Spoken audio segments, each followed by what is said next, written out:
Well, hey, Happy New Year, folks. It's Chris with an impromptu live stream. Uh, Nothing too exciting. I just felt like drawing today. Drawing kind of helps me with my mood personally, folks. I definitely been fighting some depression lately. So I'm having a bit of coffee, little live stream so that I'm like interacting with people. And I just like drawing. I can sort of like lose myself there a little bit. So let me just add something here. Yeah, and we'll frame it like that. So I sketched out a rough idea of something I'd like to do here. And great, we've got some people in the chat. That's always nice. Hi, Rick.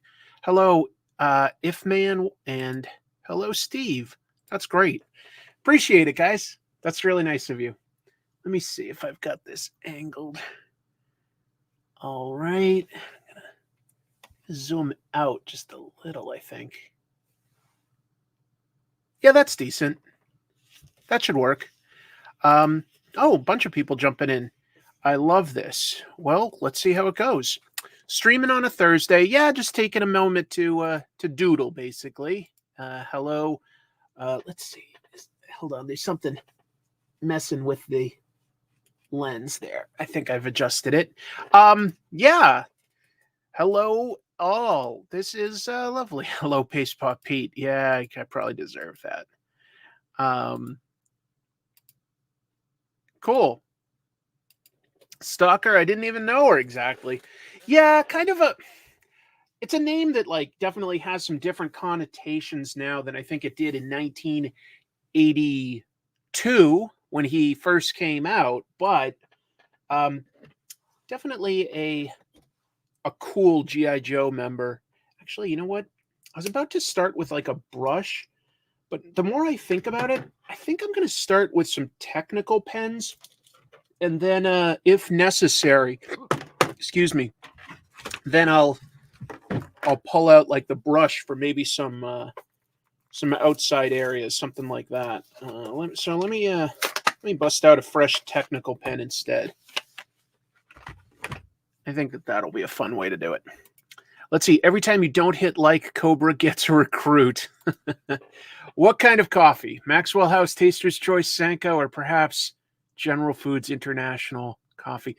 Bustelo Instant Coffee. And I know that you are busy, my friend. Nice of you to turn me on. But hey, it is your favorite G.I. Joe, if I'm not mistaken. I know for a fact that Stalker's your favorite. So a moment ago, I just was like, I'm like, I think I'd like to do a live stream, but let me see if I can sort of sketch something out that makes sense. Came up with like a little idea, lightbox that to clean it up a tiny bit, and now we'll just sort of go into some of the inking to really give it some depth and hopefully some personality and stuff. Wait a minute, is this pen gonna work on me? Let me see. Is this not a black pen, or is this well, this is gray. Oh, that's interesting. I didn't even. Oh, all right. I'm not going to use that. I'd like to use a black color, please. This will work. Anybody else reading the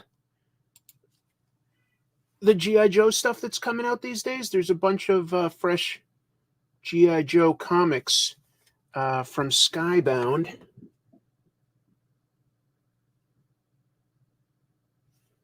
And I'm enjoying them. I'll probably come back if this drawing comes out okay. I'll do the Cobra logo, but I definitely don't know the exact logo off the top of my head. So I'm going to leave the Cobra logo piece for later and just see if I can at first get the drawing right. Because if I mess up, I don't want to have wasted a bunch of my time on that aspect. But we'll see. And if I'm being honest, I'm fudging the weapons a little, but G.I. Joe has a little bit of sci-fi, a little bit of like, you know, nonsense, so I think I'm allowed to fake it a little. I still need to get Duke #1. I liked it. I liked it a lot. I thought it was cool. I'm not a G.I. Joe guy, but I hope everyone's enjoying it. That's fair. That's totally fair. They've got 2 G.I. Joe books going right now. We've got Larry Hama's original continuity from, back in the days of Marvel, and he continued it at IDW, and now he's continuing his run at Skybound at Image, which is to me, that's sort of the definitive continuity. It's my favorite, but one cool thing is G.I. Joe could use some modernization. And so there's a fresh take, and I think Joshua Williamson is so far doing some really interesting things with Duke #1. I'm very curious to see where it goes. We'll see.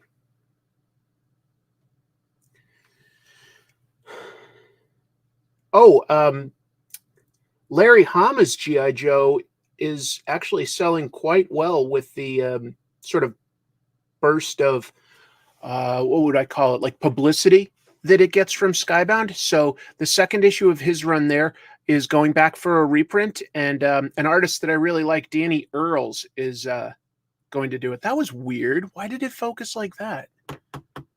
Huh. Bear with me. I'm going to go into my settings real quick. Let's see. I got the Cobra logo tattooed on my chest. Wow, then you are a fan. I am a millennial, and I'm loving the new Transformers and Duke. Cool. Hello, hello. Lovely to see so many folks. I think that G.I. Joe works because it's starting with one character, Duke. It's making him interesting, relatable, and it's putting him on the back foot. He's definitely in over his head a bit. Huh. Okay. I don't know why it would be sort of auto-focusing like that, unless I sort of am. Oh, I see what's happening. The shadow that I'm casting is tricking it right now. Let me see what happens if I turn this light on.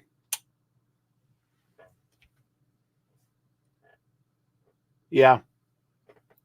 Because when I was leaning in, I was sort of like casting a shadow over here that was making it sort of like do some weird autofocus stuff. So if I have this really bright light on, yeah, it looks like I'm getting a sunburn over here, but at least this won't like sort of flip in and out of crazy focusing and such. So yeah, when I decided to draw this, I go, oh my goodness, what kind of a Cobra Trooper should I have? Because I would say my favorite design is just the base Cobra Viper, but I decided to just go with a simple Cobra Trooper. A little simpler design, actually, and I was in the mood to allow myself some room to interpret and not get overwhelmed by technical aspects, if that makes sense. We'll see how it goes. I have a Cobra tattoo on my shoulder. Yes. If another G.I. Joe live-action movie got made, who would be a great choice to direct? Catherine Bigelow or Joseph Kosinski? Well, absolutely, if you could get people like that. Like, those are both very good directors and have proven themselves handling action. Catherine Bigelow has done a couple like very realistic things with military. Zero Dark 30 was pretty interesting. The Hurt Locker. So yeah, she's an interesting choice. I like that. I don't know if you could get her or not, but that's a cool idea. Hey, thank you. Buy yourself a conch, Anchorman style, for when you stream. My comic troopers, time to assemble. Was that a perfect impression or what? Do you suppose Stalker will tap that trooper on the shoulder and let him know he's pointing his gun in his wrong direction? I'm trying to, like, I was like, well, this is weird. I did put some thought into this because I've sort of got this like laid out, like they're obviously in really close quarters, and Stalker has more of a rifle than a handgun. But I was sort of thinking like he was like slowly sneaking up and he's trying to disarm him for some reason, like as compared to just kill him.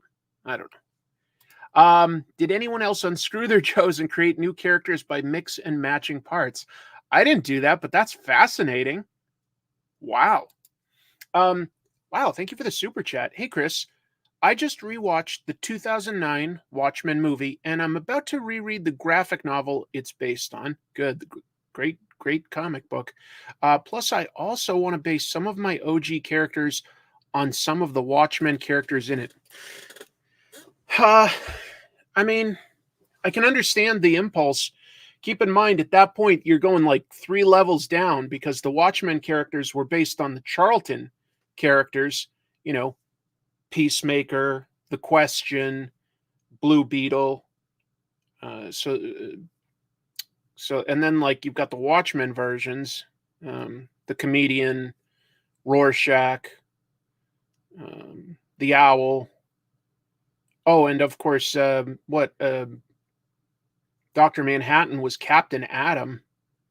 So you might want to think a little bit more about like backing up and saying like, what is it about those characters that appeals as compared to sort of making another level down, like something derivative? Like maybe there's something about the hero's journey that they each share in common. I don't know. Thank you, Jay Smooth. Watching every Comic Tropes episode. Oh, there's a lot now. I'm on the Kool-Aid Man episode. I forgot about that one, where he takes a bunch of kids into his vault in the forest. Oh my goodness, the connotations there. That's so funny. Thank you for the support. I appreciate it. No, I haven't seen The Boy and the Heron. I haven't been to the movies in a little while. I would love to go. I just haven't had any free time, really. Like, I could have probably gone instead of doing this, but I think I'd prefer to draw with all of you than go to the movies. But I would really like to see that, if that makes sense. I'd like to do both.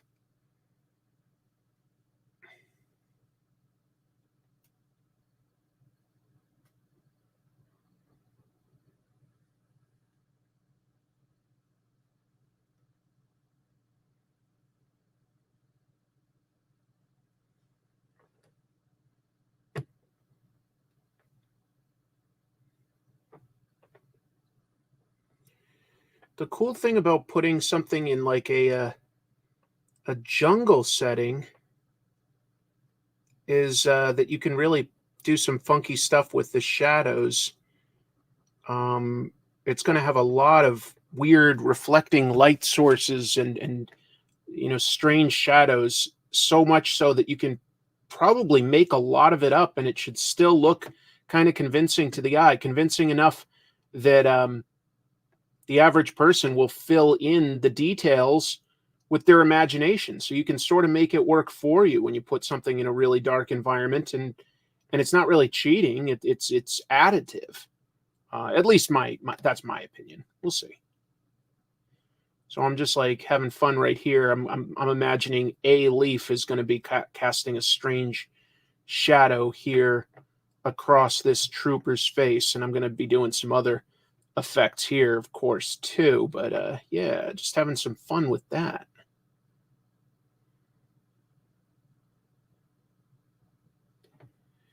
Of course, he would have a bunch of shadows coming out of the helmet here, so I'll block a little of that in. Let's see.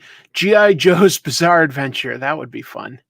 What do you think of the 80s G.I. Joe cartoon? Duke getting the snake in the chest and living tripped me out as a kid. Well, I'm sure you know at this point that the intention was that Duke died in that scene. So that is literally how it was animated.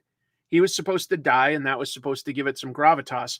But the Transformers movie ended up coming out before the G.I. Joe movie, and they saw the kids were really upset about Optimus Prime dying, so they got cold feet, and they just covered it with ADR. They just covered it with some voiceover going like, oh no, Duke's fallen into a coma. And then at the very end, well, there's like an establishing shot of all the GI Joes winning. They're just like, there's a radio going like, hey, this is Duke back at the base, and Duke came out of his coma. It's, as soon as you know, it's very unconvincing, but yeah.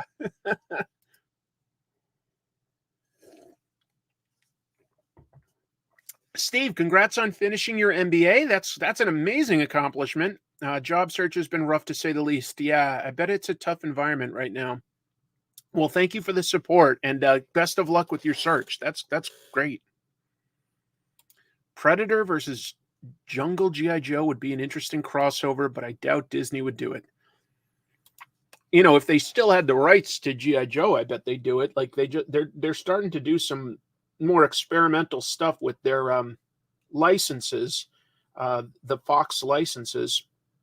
Honestly, the Predator versus Wolverine was fairly fun. I kind of like that. And you're getting stuff like at DC, like they're doing, Justice League versus King Kong versus Godzilla. So some of these movie studios are willing to play. I don't know. It becomes a little trickier since G.I. Joe just started a run at an image. Like, if it was like 3 years in and they needed a boost of popularity, maybe that becomes an option, but it's probably not a realistic thing right now.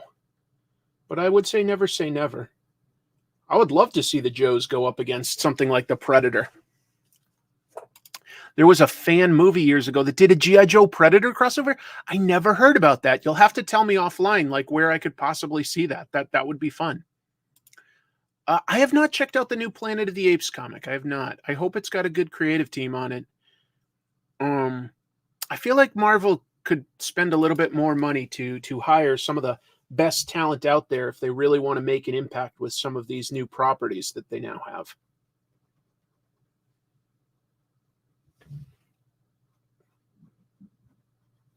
In a minute, I'll switch up from inking some of this Cobra Trooper to throwing in some detail on Stalker. I just felt a little more confident about how Stalker was laid out, so I was going to just sort of focus on making myself believe in, the shape and everything of this Cobra Trooper. And my style of work is, I don't know, probably not what most professionals do, but I really bounce around because sometimes I'm like, okay, time to like throw in some structure. And then sometimes I'm like, you know what? I'm just going to add some details because that's fun and it keeps me interested. And if it starts looking better, that gives me like a little boost of confidence as well. But I don't know what most people do. But yeah, if you happen to look online, you can see today a preview of Danny Earle's cover for G.I. Joe issue 302, the reprint. It's really good. Oh, he's such a good artist. Danny Earle's is a fascinating story. He's a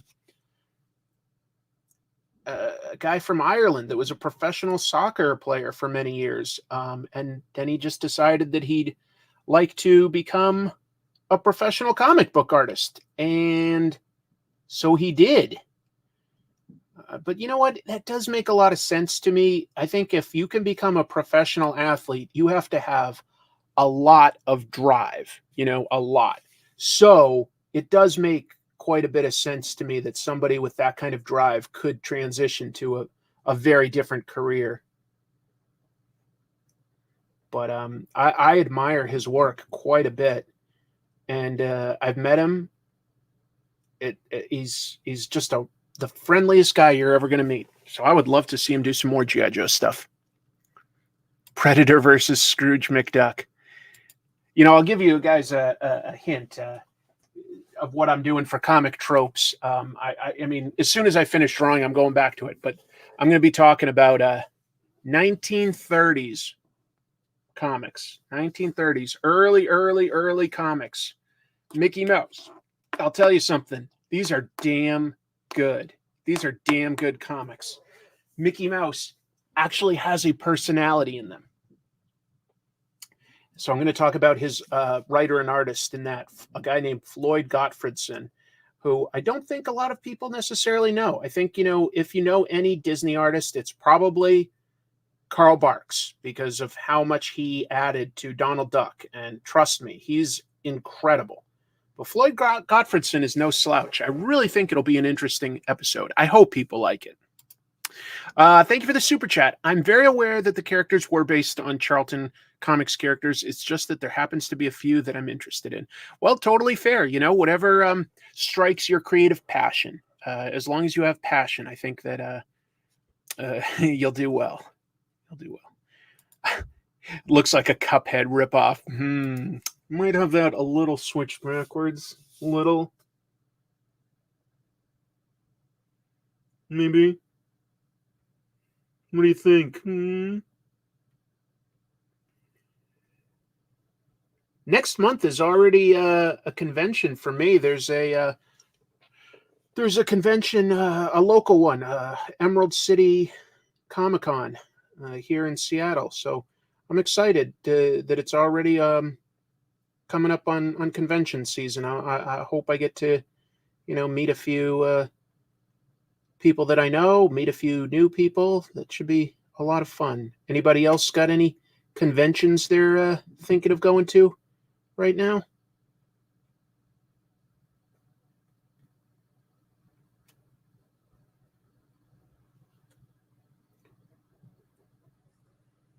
And after that, I don't know exactly what the next one for me would be.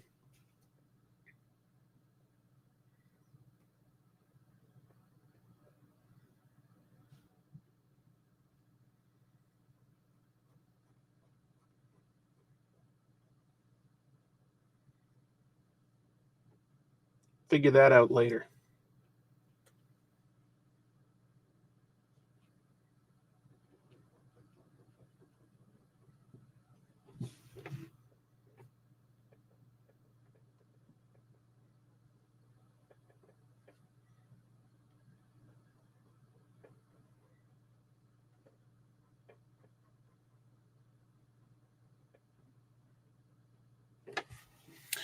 What other questions do we have? Barks was great. Never heard of Mickey's artist. Hopefully my episode changes some of that for some people. I would like to. Egyptian hieroglyphs. I'm booked for C2E2 in April. That's awesome. I would like to go to C2E2. I haven't been to a convention in Chicago in a long time, and Chicago's a great city. Good convention center, like centrally located enough that you can get a lot of both pros and, fans. Chicago's got a lot to offer. New York Comic Con and Fan Expo Philly. I take a coworker and friend. He's from Philly and shows me around his hometown. You should try one of those steak subs that they've got. I hear so much about. I like Philadelphia. Philadelphia is an interesting city.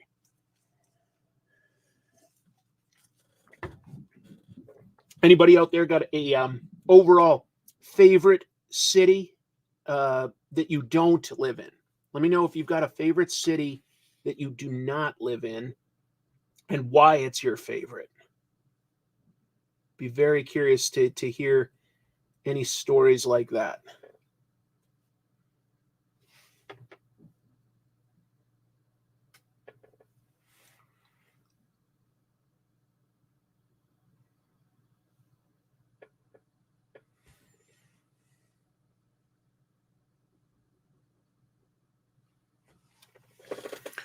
Chicago cons are my best memories. We had some good times at them, didn't we, Randy? Boy, we were young. Like, in retrospect, I mean, we were barely adults when we started going to those. I love Tokyo, too. Tokyo may have become my favorite city in the world. Chicago's my fave city because I'm a Cubs and Bears fan. Thanks, Dad, for the years of misery. Liberty City.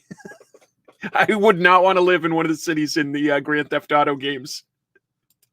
Already do. His favorite cheesesteak is Max's in his old stomping grounds. It's my favorite cheesesteak by a mile. I think I've been to Max's, and the only reason I say think is I, haven't lived on the East Coast in over 10 years, so it's been a while since I've been to Philly.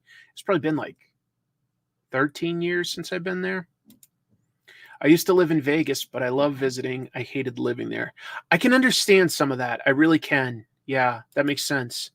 Kyoto. Oh my God.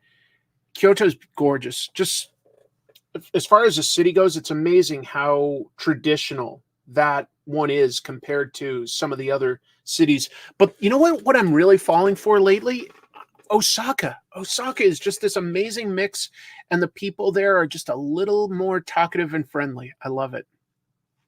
Yeah, we were babies. If you're going to Philly and you want a cheesesteak, you all better hit up D'Alessandro's. Oh, I could be wrong, but there used to be a comedian on Comedy Central, and it was like all about the nightlife after he finished his show. I can't remember the name of the comedian, but he may have gone to that one.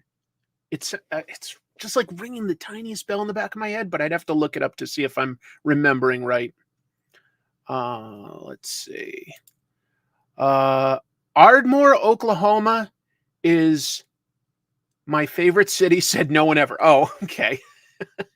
Yeah, Insomniac with David Tell. That was an interesting premise, like seeing what the nightlife in a city is like at like 1 and 2 in the morning. Everybody remembers. Okay, wow.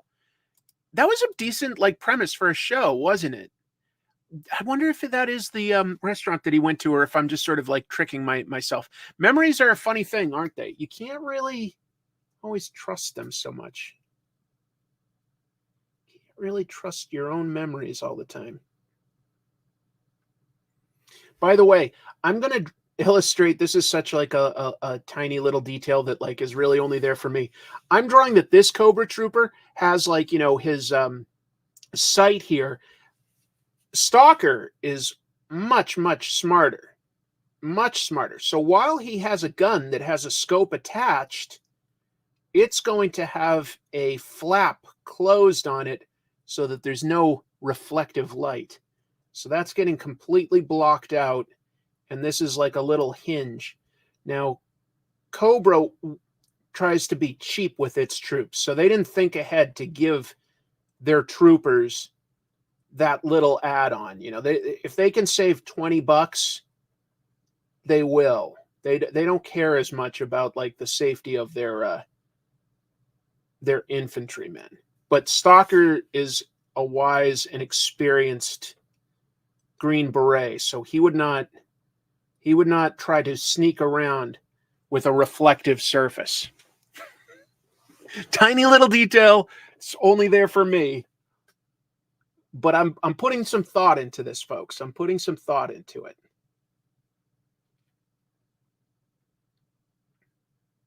Wonder whatever happened to David Tell. I mean, he must be still working, like touring all the time. But I like that premise of the show quite a bit. It's a long time ago now.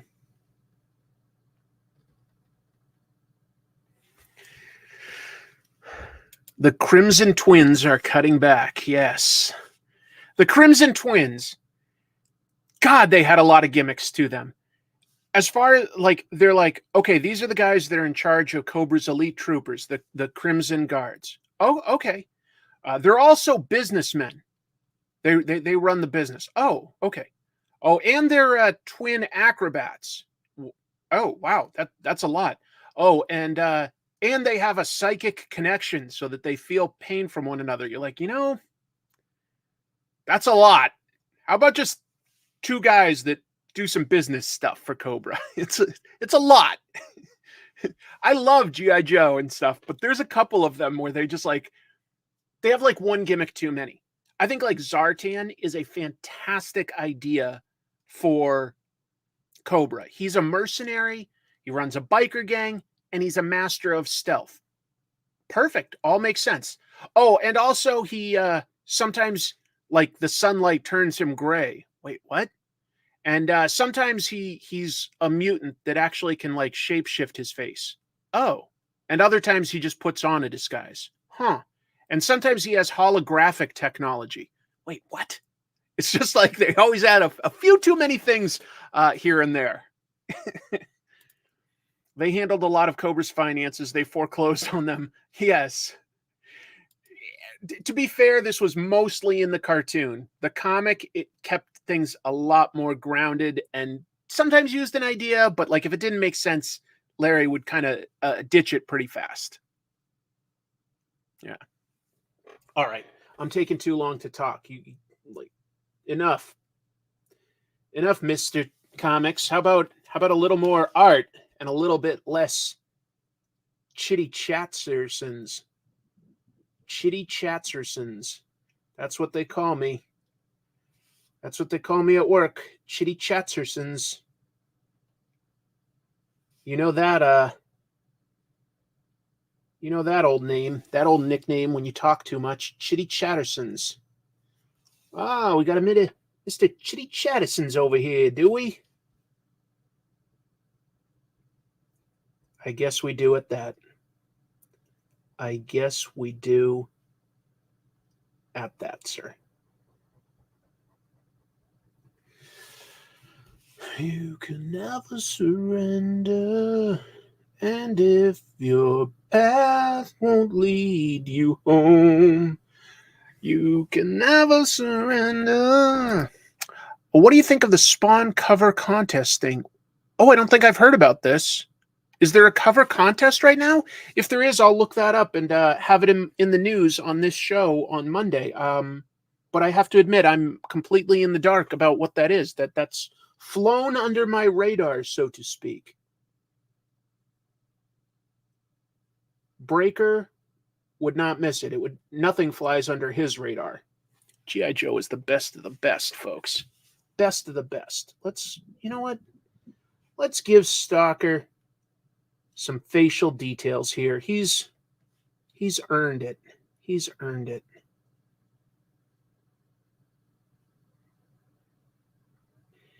If I'm being honest, I would be over the moon to ever be able to do something like, say, a variant cover for G.I. Joe. You know, for some people, it would be to work on something like Batman or Spider-Man or something as far as like a licensed property. But realistically, for me, it would probably be G.I. Joe. If I could do anything like, I don't know, that would be a bit of a treat for old Mr. Comics. Whoa, here's something new. What has been your favorite episode to make? My favorite episode is either 7-Eleven or The Atom with the villain Big Cheese. Well, thank you for the support, and I do like making the funny episodes, and boy, do I have a good Golden Age comic in my back pocket that I'll probably get to within about a month. Like maybe less, but like within this month, I've got one I've been thinking of doing, and it's time. It's a special kind of crazy. It's really good. But as far as like the most fun to make, it probably wouldn't be the ones that have gotten like the biggest views or anything like that. It would probably be more like early on, I made an episode about Osamu Tezuka with a friend when we were just hanging out in LA.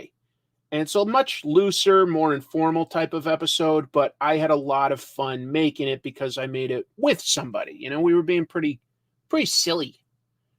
Got our sillies out. And I really, really, really enjoyed making my episode about Katsuhiro Otomo. Boy, that's interesting that like I didn't even think about that they're both manga episodes.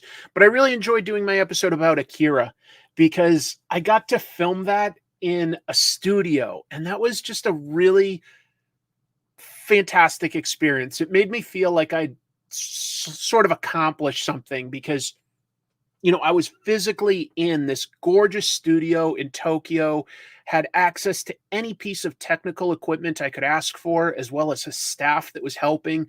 There was this lounge full of snacks that I had access to. It was a fantastic, fantastic treat. That was an amazing experience.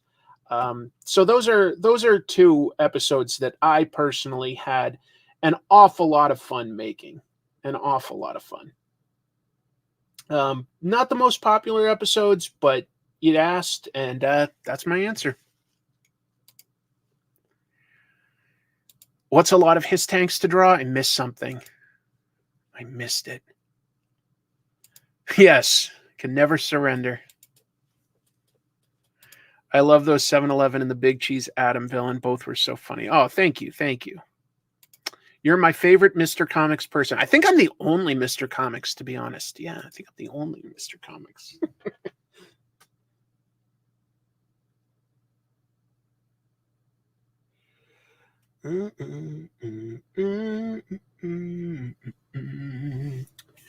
You can never surrender.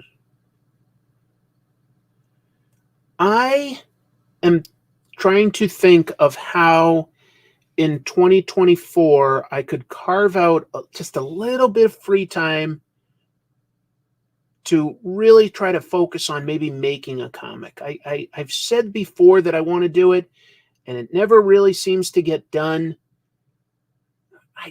I maybe I'm being delusional by thinking that this year would be different, that I could get like any extra time, but it becomes more and more pressing, as the years pass. I'm like, what am I doing? I've got some ideas that I just want to see get out there instead of just talking the talk, and we'll see.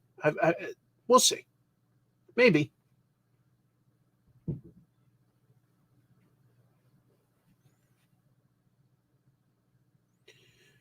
Did anybody do any New Year's resolutions this year? I don't tend to do them because I tend to forget them is all.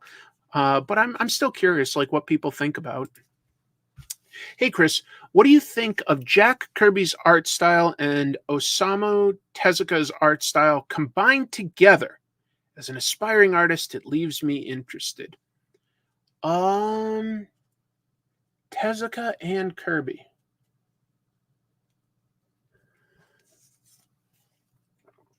I can't really think of somebody that could necessarily merge both of those, but I can see how they could both be influences. Tezuka's fairly cartoony. Kirby's all about dynamism. I don't think that they're necessarily at polar opposites, but one is going to probably, it would be like having two really strong flavors in one meal. One might overpower the other, if that makes sense. If you had a fried pickle, that's got a good pickly taste. You dip it in like a really strong cheese fondue, and now you don't really taste the pickle anymore. You taste the cheese. Do you get what I'm saying? Like one might overpower the other.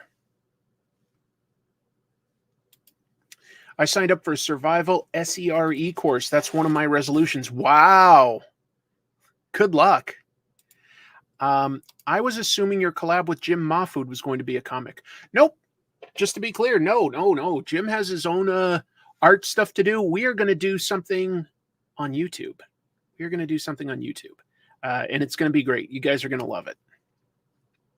What a worryingly specific analogy. I think it was pretty clever, to be honest. This isn't focusing. Focus. There we go.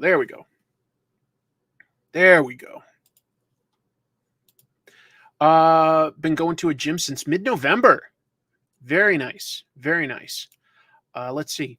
Resolutions are to end bad habits and start better ones, and always strive for improvement. I would say mine are also like, a bit health related. I want to lose some more weight. That's always been a challenge for me. You guys have probably even seen it. Like, I'm on camera and I like sort of go up and down a little bit. Who dips pickles in cheese? People do it by accident. I don't think that they do it intentionally, but people do it by accident. They're two good tastes, but one could overwhelm the other. Does that make sense? Just tuning in, that G.I. Joe piece is looking nice. That's nice of you. That's kind of you. Thank you. Good evening. Anyway, yeah. So one of mine is health related, and the other is just trying to think of how I could make technical improvements on comic tropes. So one is I'm going to look into getting some more soundproofing material and see if I can make the audio a little better for everybody. I'll do my best. I don't know beyond that.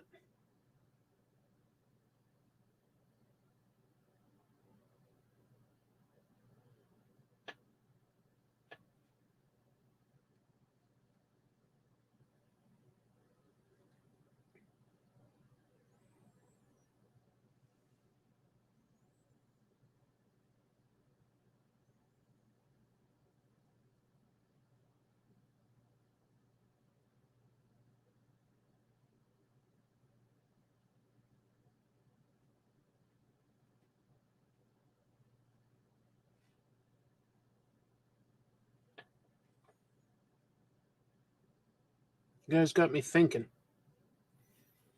I hate thinking.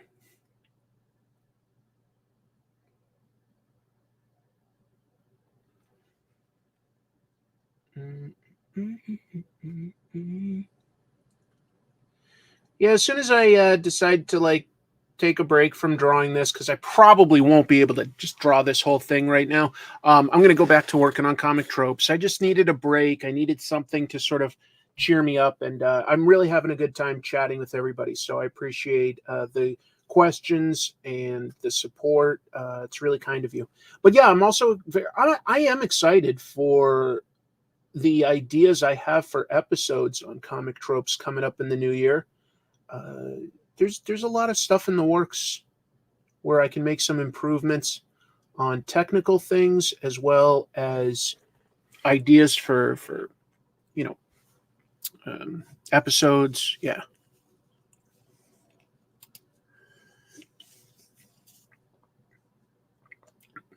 Perfect burger requires a bit of acid.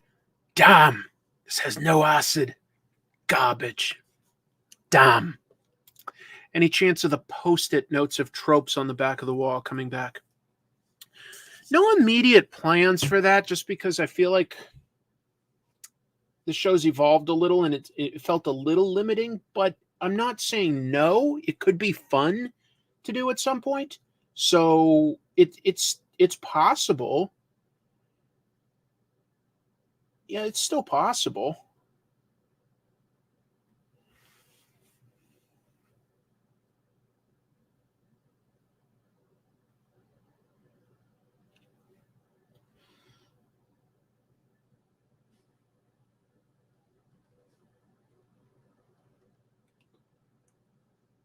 I have to be honest, I haven't heard a lot of people saying that that's like a thing that they definitely want back.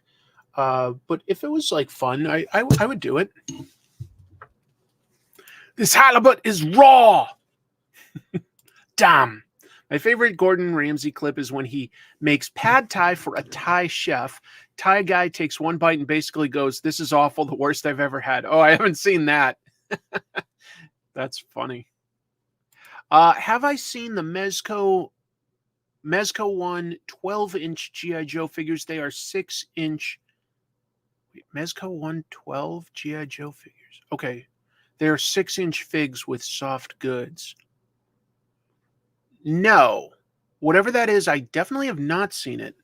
The one I came across recently was Hayat Toys are making 4-inch GI Joes, and they've got some really nice sculpting on it, especially for something so small. But I don't know what the articulation is.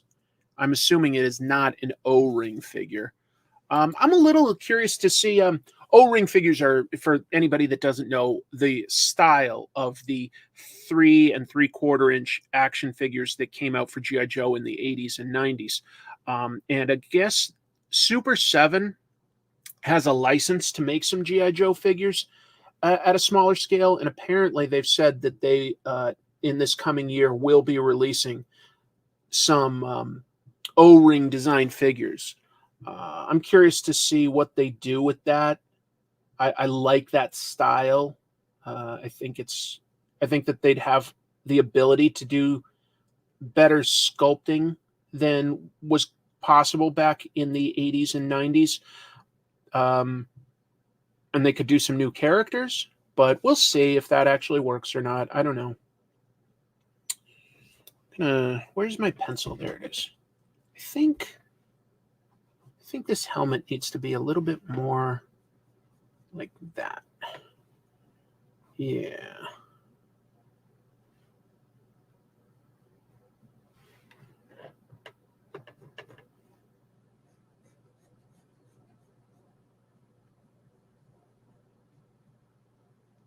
Mm-hmm. Sorry, just figuring some stuff out. That's good. Let me get rid of that.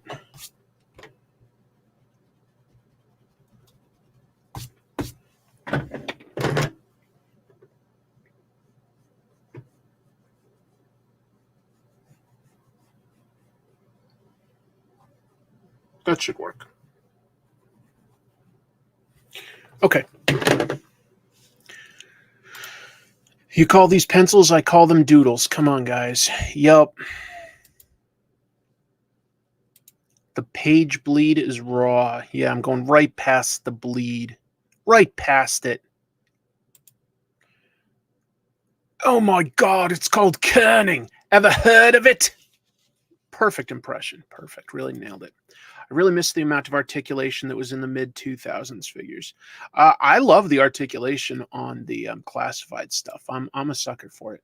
Do I have any of the vintage Joe figures? Not anymore. I had a lot. It was something I was really into as a kid. I sold them all years ago, basically 10 years ago when I moved across the country. I sold all of my Transformers and my GI Joe collections. I had sizable collections for each, and I also sold my comics, at least most of them. I kept a few that were, personal, meant something to me. But I sold the vast majority of my comics, my GI Joes. I probably had and I'm not kidding, I probably had about 300 GI Joes. Now there were like 500, so it's not like I had all of them, but I had most. I had a lot. I had a lot, and I loved them. Hey, and I had a lot of Transformers. That was something I was really into when I was a kid. And sometimes I miss it, but it's also sometimes nice not to have stuff. It's nice to sort of unburden yourself a little bit. So, yeah.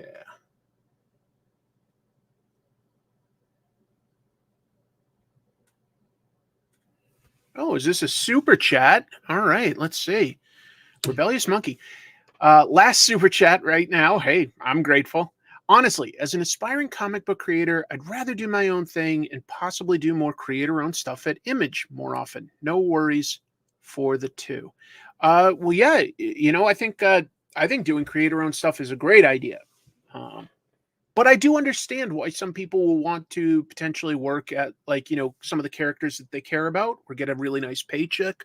But if you can make yourself a name and then save your best ideas for yourself and benefit off them, that would be the ideal. Oh, I would have loved a USS Flag. I definitely did not have that. I did not have that. If you were a kid in the 80s, you were basically legally required to like G.I. Joe, Transformers, and Ninja Turtles. Well, I definitely did. Do comic shops allow you to give them secondhand comics? I have a lot of manga volumes I don't read anymore, but no clue where to take them because there isn't a secondhand bookstore near me. Yeah, a lot of comic book stores will make an offer on that. It depends on what they specialize in because, every comic store is going to have a little bit of a different audience. Some of them are going to be into a lot of manga. Some of them might be more into just, Marvel and DC superheroes, and others might be more into indie stuff. So it's worth asking. If you don't, half price books might be a good bet if you have anything like that nearby. And if you really don't, and you want to sell it, of course, you've got things like Craigslist and Facebook Marketplace, but you could always donate it to a library and they might take it.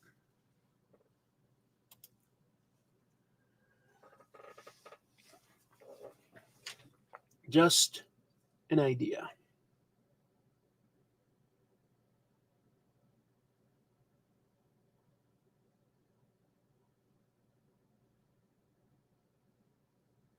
Good luck either way.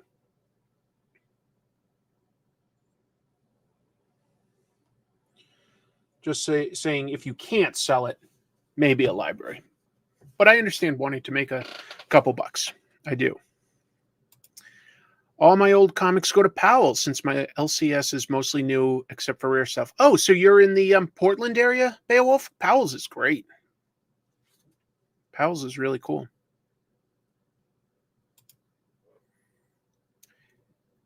Library. There's a shop next town over from me in Rochester called Hammer Girl Anime would take them from you. Nice. What is a toy line that you liked that did not have a long life? because I see some like Chemdog mentioned things like sectars and inhumanoids. You know, there was stuff like air raiders and dino riders. There are always toy lines that don't really last more than one wave or something. You know, it's just like they tried to get into the marketplace, it just didn't really take off. You know, centurions or wheeled warriors, things like that. Like what's a toy line that you liked but that didn't really last?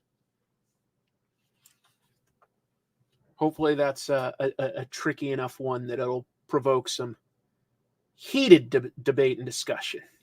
Thank you, folks, for giving me this opportunity to just chat with people, and this is helping me feel a little better. So thank you. I really do appreciate it. I appreciate all of you.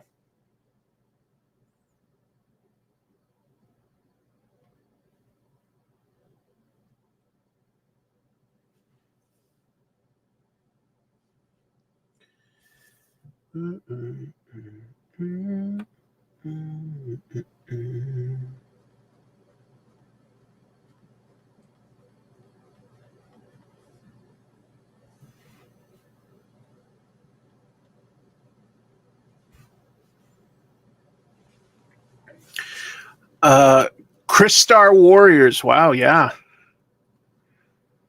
Mask. Chemdog, you were into a bunch of them, huh? Go-Go, Crazy Bones, Tamagotchis, and Beyblades. I feel like I Tamagotchi and Beyblade I've heard of. So were they really short-lived? Because I feel like at least Tamagotchi had some life, even if it was a fad. I feel like it had some life to it, but I could be wrong. I don't know for sure. Think about how the internet has evolved over your lifetime alone to do streams and talk with other homies. It's amazing. I love it. The only true forgotten toys were the Mega Mastodons. Don't know them. Don't know them. Are you going to check out the Nacelverse comics, Biker Mice from Mars, RoboForce, Sectars? I'll be honest, I wasn't really into any of those things growing up, so there's not a lot of nostalgia there for me personally. So it would more depend on which creators work on it and what the response is. It wouldn't be the first thing I'd pick up. I'm not against it. It doesn't do much for me. We'll see.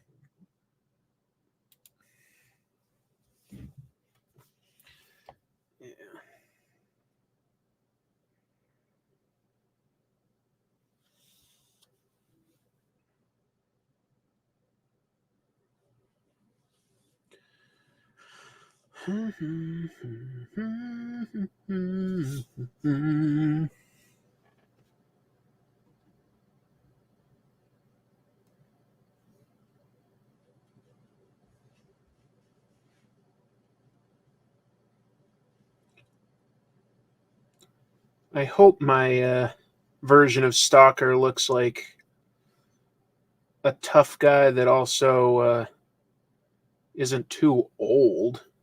Don't want to make him look too old.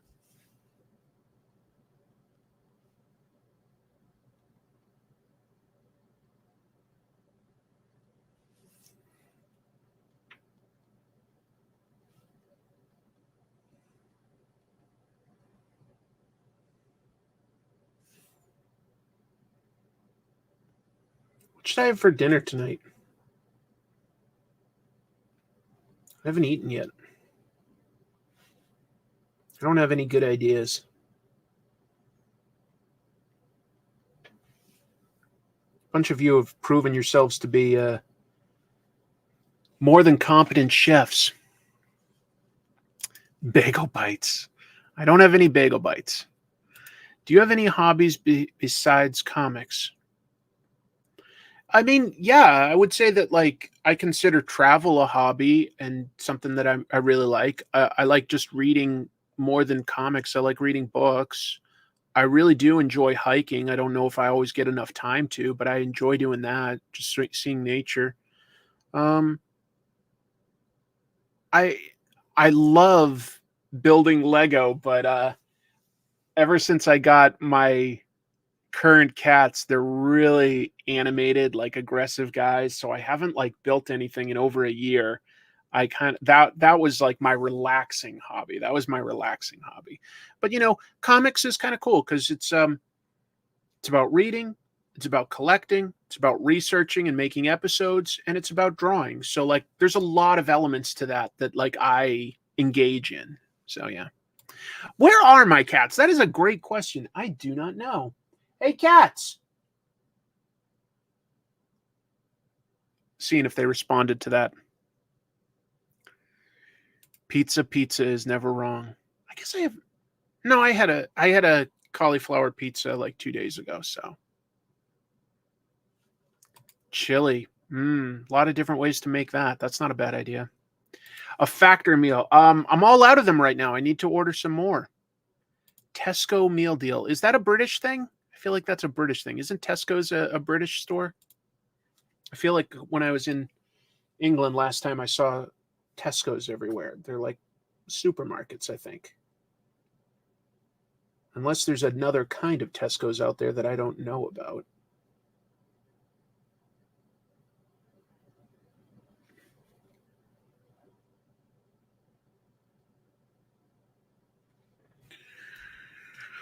Hey, Marvin Nation. Yes, happy 2024 to you as well. Happy 2024. Where's my favorite place to hike?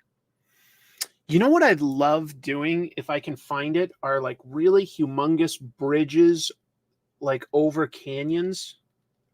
And if not that, then at least, sort of hiking in the mountains or by cliffs and stuff. I love some height. I love that. We don't have Tesco in the Pacific Northwest. We have Winco. Yes, we do.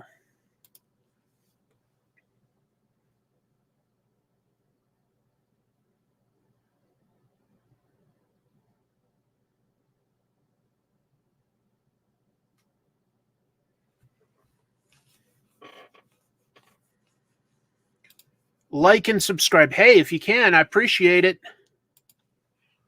I appreciate it. Gotta keep me appreciated. Hey, don't pay no mind. Who was that? Who was that band? Hey, come out and play. It's from the 90s. I want to say it starts with the out something or other, but it's not like the Outsiders. What is it? Offspring. Thanks, JL. Yeah, popped into my head.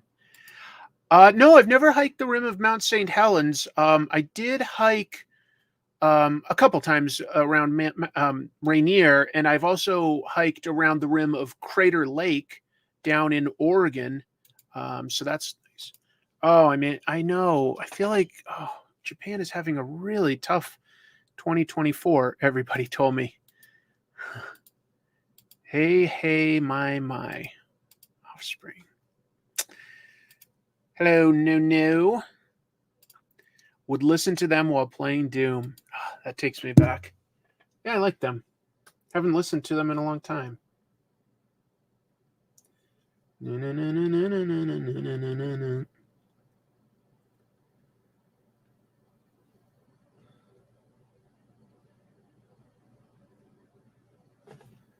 Yeah, there we go.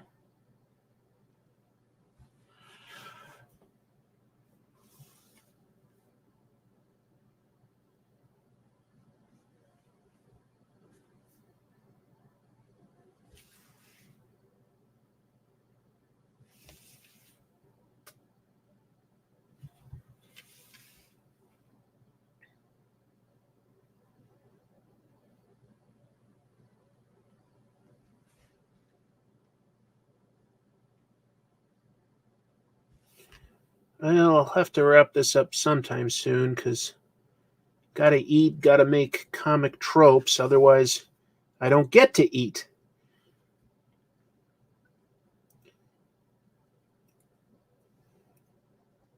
Gotta make episodes to pay the bills, including food. Otherwise, I'm one hungry dude. Pretty fly for a rabbi. How did you enjoy the Doctor Who Christmas special? I enjoyed it quite a bit, actually. Uh, that might not be the popular opinion, but I really found it interesting. Felt like they were exploring something new. The idea of somebody rewriting history. I wonder if that could become sort of a new theme to explore in Doctor Who. I feel like that's not really something an enemy has done before, rewriting history. So we will see. I could understand that being something he'd want to investigate and watch out for. So I like that idea. Millie Gibson, wow, she's charming. She is great. So yeah, I'm curious to see what happens.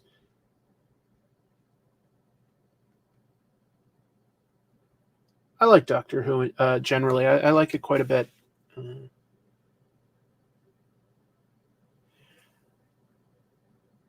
it feels like you can see that they have a bigger budget to play with the Disney money. But I guess the good news is uh, all Disney gets out of that are like rights to broadcast. They don't have any creative control. So I think that that's for the best in the long run.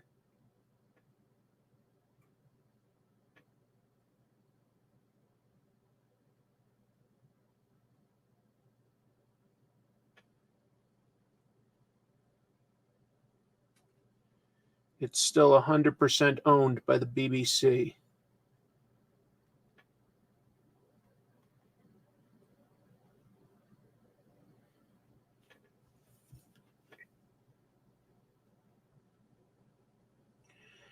If this piece is going to work by the time I finish, it's going to have a lot of black in it. It's the only way that the jungle scene and sneaking up on someone would make sense. So that's this is something I'm always trying to work on when I ink and do these streams. Is I feel like I'm not brave enough with where I throw the shadows down. It's like I feel the need to show like, oh, I see I got the underlying structure right or something, and no, you need to like be brave and throw those shadows down because that's a completely different set of skills. Is understanding how light plays, and I that's something I want to work on with my art. That's a big part of why I do these streams is to try to improve that stuff.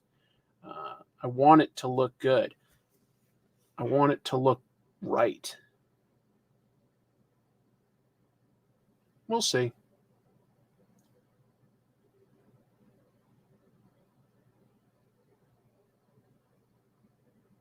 Working on it.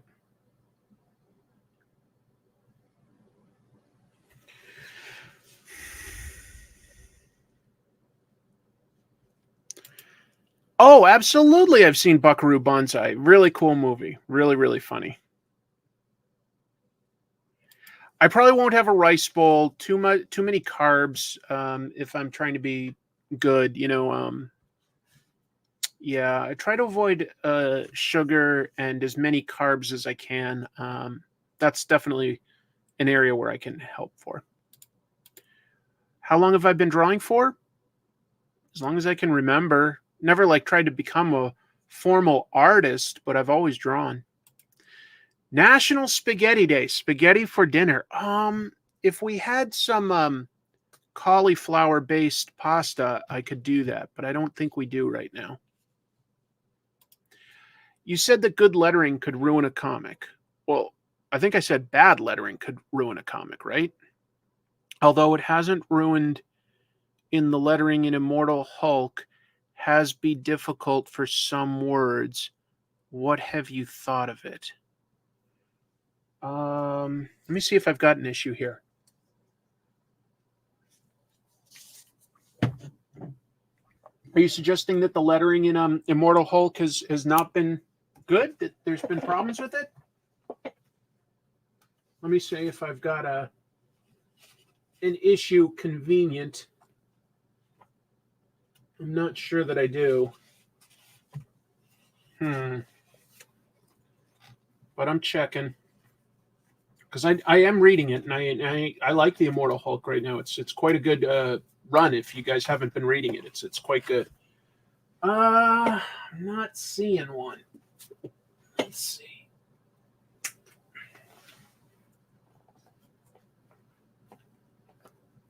Mm.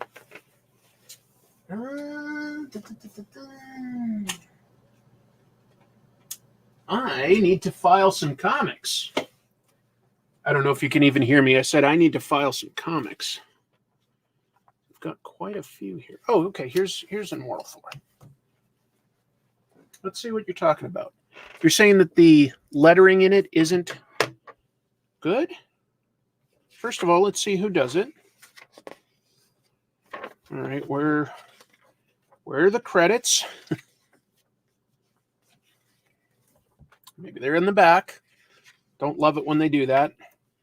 Wish you could always put it up front. Okay.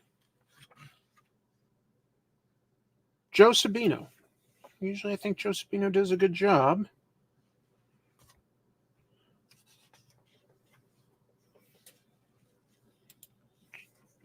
JB Smooth, tell me what you mean about like this not being good lettering. I feel like guides my eye across the page. Consistent tails. It's not covering the artwork. It's not too many fonts. It's the right size. Sound effect is fine. Doesn't obscure the art. I have no real complaints about this lettering.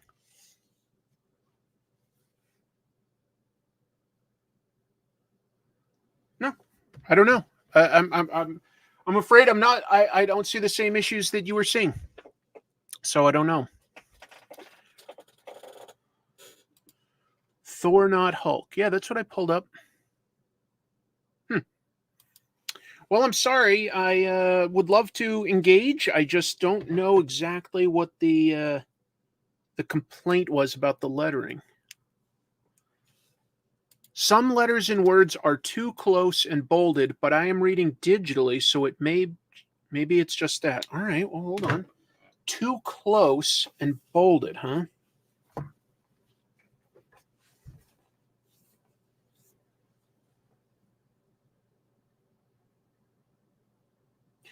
Bear with me, folks. I'm just giving it a close look.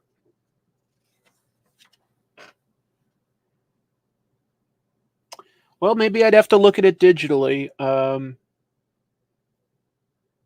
not finding anything that like confuses my eye.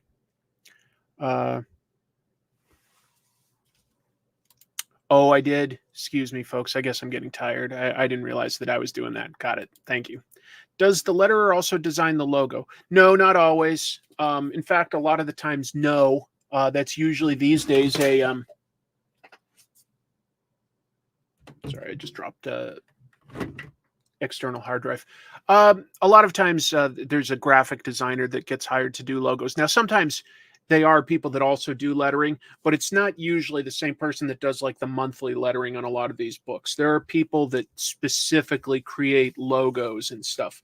There's a even though it's letters, a lot of times that is a different set of skills to create a memorable logo. And it is interesting that, like, comics don't always credit the logo designer. Sometimes it's even been the artist, just to be clear. That's a pretty iconic one, even though it's, it's just a font that's been played with. I'm thinking. I believe it may have been Neil Adams that redid the X-Men's logo.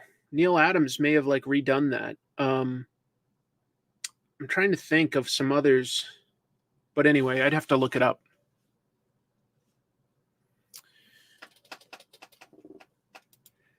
It feels like an NFL ref going in for a review. 2 minutes on the clock. Reset. Gonna read the lettering. Make sure everything is spaced correctly. Hand lettering is great. Just be sure that it's consistent. Because that's nothing will distract the eye more than if like the letter R looks a little bit different in one balloon and then the one next to it looks a little different. Like the eye picks up on subtle things that we don't notice it picking up on. It's why sometimes we notice a special effect just doesn't look right, even though if we like freeze frame it, we're like, okay, you know, like the special effect in that movie in that like still frame actually look, there's a lot right, but there's something about it, like our eye can perceive little things. Thank you, Philip Arsenault, for the correction. That was in the back of my mind, that like why I said it so hesitantly. I was like, no, Neil Adams was drawing some, but there was somebody before that. Excuse me. It was Steranko that redid the X-Men logo, and it's a pretty iconic X-Men logo. Like I don't think it was Siegel and Schuster that came up with Superman's most noticeable logo. I'd have to go back to it. You know, I did an episode on lettering, and I may have talked about it in that, but that was years ago, so I don't really remember it all right now. Well, I've been going for a little over an hour, folks, and tell you what, I actually like how this is coming out, but there's a lot more to do here. There's a lot to do. Some technical detail on the weapons, some shading and detail, like to still block out some of the characters, like important aspects of, like, you know, the shoulder here, this hand, and the helmet. And then it's going to take a lot of time. I'm probably going to get a bigger brush to start doing a lot of the foliage and the jungle leaves. So I'm going to come back and do like probably another live stream at some point, because I actually kind of like how this is coming out. But I don't want to like rush a certain aspect of it, just to sort of get an idea. I'm actually pretty happy with how this is starting to come together. So I just want to also dedicate some time to moving the next Comic Tropes episode forward. I hope you all want that as well. So anyway, yeah, I'm going to take my leave.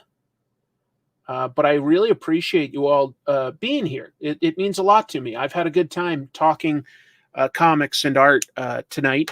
So yeah, I'll come back. I don't think I'll really do too much on this outside of the live stream. I may go in with a pencil to like, I'm thinking I might put a tree here. I might like, you know, sort of take my own time to block out the Cobra logo a little better, just because those are things that I really will like concentrate and be totally quiet on, and I can focus on the inking on the live streams, if that makes sense. But I think that's what I'll do. So I'll come back to this. I really appreciate you all joining me. I'm going to work on the next Comic Tropes episode, and only you guys and the people on my Patreon get to know that what I'm doing is something on 1930s, and honestly, like going a little past that, Mickey Mouse. Look at these amazing tomes that Fantagraphics put out. Floyd Gottfredson drew this title, plotted, wrote it, drew it from 1930 through something like 1955? 30s, 40s, 50s. Yeah, something like that. Anyway, it's going to be good. I promise. Got episodes about a crazy Golden Age character. I want to do something about Ramona Fradon, who just mentioned yesterday that she's retiring from drawing at age 97. God bless her. She started working in comics in 1950, which is technically still the Golden Age of comics. So she worked on comics from the Golden Age all the way up through last year. She did several covers for DC Comics. Bless her. So, yes, Topolino. So that's a piece of what I'm going to be talking about. Going into World War II, like the only American product that was still getting imported as we went into World War II, Mickey Mouse comics, because Mussolini's children loved them. He held off on that ban against American products as long as he possibly could. Eventually they did ban it, but then the Allies were victorious, and like the second Italy's dictatorship fell, Mickey Mouse comics started coming back. I think it was like only like 2 years or something that they maybe didn't have Mickey Mouse comics. I'll double check the dates for the episode, but anyway. Yeah. All right. I had a good time, folks. Thank you so much. I'll see you real soon. Keep reading comics. Take care. Have a good night.